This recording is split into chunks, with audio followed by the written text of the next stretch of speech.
बिस्मिल्लाहिर्रहमानिर्रहीम। अस्सलाम वालेकुम। अबरार रशीद आपकी खिदमत में हाजिर है और आज लाहौर में आसमा जहांगीर कॉन्फ्रेंस से ख़िताब करते हुए जस्टिस काजी फ़ाइज़ ईसा ने, मैं समझता हूँ कि सब इदारों को धो डाला। और जस्टिस काजी फ़ाइज़ ईसा ने अपने ख़िताब के आगाज़ में कहा कि जजेस ये नहीं कह सकते कि उन पर प्रेशर आता है। अगर कोई कहे कि इस पर प्रेशर आता है तो वो अपने हल्फ पर अमल पैरा नहीं। जस्टिस काजी फ़ाइज़ ईसा ने कहा कि पाकिस्तान जमहूरियत से बना है, पाकिस्तान से जमहूरियत को निकालना इसकी पीठ में खंजर घोंपने के मुतरादिफ है। पाकिस्तान को सबसे ज़्यादा अवाम की मुंतखब क़यादत के ज़रिए हुक्मरानी की ज़रूरत है। उन्होंने कहा कि दुनिया में क़याम पाकिस्तान की मिसाल नहीं मिलती, पाकिस्तान को जमहूरी अंदाज में हासिल किया गया था। उन्होंने मज़ीद कहा कि जमहूरियत पर पहला हमला उस वक्त हुआ जब आइन तहलील किया गया। जमहूरियत पर पहला हमला एक ब्यूरोक्रेट ग़ुलाम मोहम्मद ने किया, जबकि मौलवी तमीज़ुद्दीन ने असेंबली की तहलील को चैलेंज किया था। उन्होंने कहा कि भुट्टो का ट्रायल किसी मिलिट्री कोर्ट ने नहीं बल्कि एक सिविल कोर्ट ने किया था। काजी फ़ाइज़ ईसा का कहना था कि जिस बेंच में फ़ौजी अदालतों के क़याम का मामला आया मैं उसका हिस्सा था। उस वक्त मैं जूनियर तरीन जज था और अक़लीती फ़ैसले का हिस्सा था, जिससे मुराद ये है कि वो फ़ौजी या मिलिट्री कोर्ट्स के ख़िलाफ़ थे।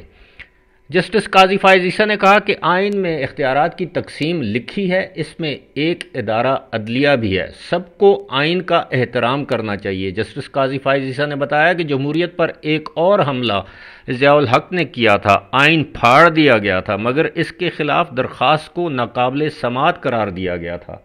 उन्होंने कहा कि जमहूरियत पर फिर एक हमला उस वक्त हुआ जब मुशर्रफ ने आइन तोड़ा। सुप्रीम कोर्ट ने रियासत के तनख्वाहदार मुलाजिम मुशर्रफ को आइन की तरमीम का इख्तियार भी दे दिया, जबकि एक तनख्वाहदार को इख्तियार देने वाले जजेस खुद भी तनख्वाहदार मुलाजिम थे। उन्होंने कहा कि मजम्मत करना है तो फ़र्द के किरदार पर बात करें, इदारे पर तनकीद ना करें। फ़ौजी इदारे की बजाय आइन तोड़ने वाले जर्नैल का नाम लें। मुल्क को अदलिया और एग्जेक्टिव की ज़रूरत है। बतौर एग्जेक्टिव हिस्सा फ़ौज की ज़रूरत है।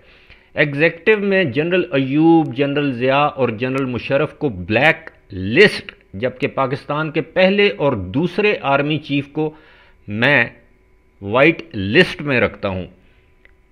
पाकिस्तान में प्लाटों की सियासत बहुत मशहूर है। अयूब खान ने पाकिस्तान के आर्मी चीफ से प्लाट मांगा था, जिसके बाद उस आर्मी चीफ को हटा दिया गया और यूं प्लाटों की सियासत शुरू हुई।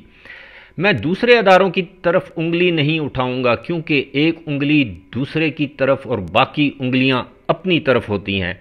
उन्होंने कहा कि एक वज़ीर आज़म को नाअहल किया गया कि उसने अपने बेटे से तनख्वाह नहीं ली थी। मैं फ़ैसले पर तबसरा नहीं करूंगा, लेकिन फ़ैसले में लिखा गया कि आपने जो तनख्वाह लेनी थी वो ना बताकर सच नहीं बोला, इसलिए आप अच्छे मुसलमान नहीं हैं।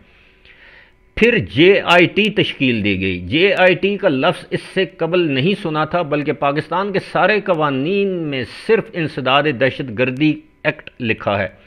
जस्टिस काजी फ़ाइज़ ईसा का कहना था कि आइन ही मुल्क को मुत्तहिद रखता है। मुझ समेत सब आइन के आर्टिकल 5 के तहत कानून और आइन के पाबंद हैं। हमें अवाम तनख्वाह देते हैं और इनफरादी तौर पर हमारा एहतसाब कर सकते हैं। अगर हम सिटीज़न मॉनिटरिंग फॉर डेमोक्रेसी का इदारा बनाएं, जिसे उर्दू में जमहूरियत और आइन का शहरी निगरान इदारा कह सकते हैं, इसके तहत जो भी सरकार से तनख्वाह और पेंशन लेता है इसे मॉनिटर करें।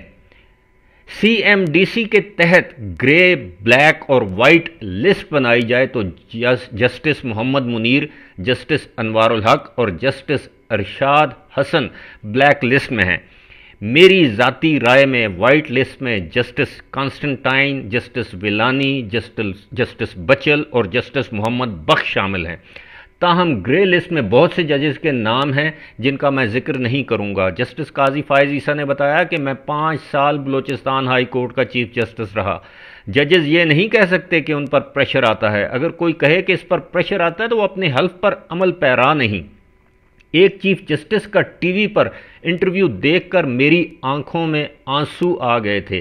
اس چیف جسٹس کا کہنا تھا کہ بھٹو کیس کا فیصلہ پریشر کی وجہ سے کیا گیا۔ آپ پریشر میں آ کر ملک بیچ دیتے ہیں تو تاریخ آپ کو یاد رکھے گی۔